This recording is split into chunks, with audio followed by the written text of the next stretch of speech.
来继续来看台中一个患者，当年杀鼻，而且最近在困，愈讲是愈大声。到大病院的耳鼻喉科，互医生看是鼻甲、肥厚甲鼻中隔弯翘，医师就用微创的手术，唔免住院，就互患者有真大的改善。 患者陈先生和伊的主治医师同齐出来分享，伊当期受到脱皮困扰，困眠的工作情形嘛哪来那严重，影响到生活品质。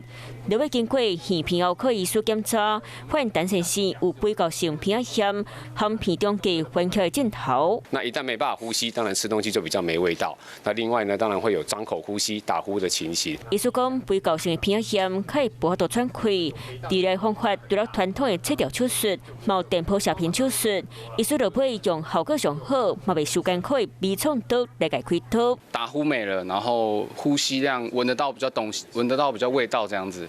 随科技进步，面对手术唔免个惊会真痛。医生嘛提醒，靠年岁或者是有心血管疾病脱皮患者，拢无适合用微创刀的手术，可会引起别的部位无爽快。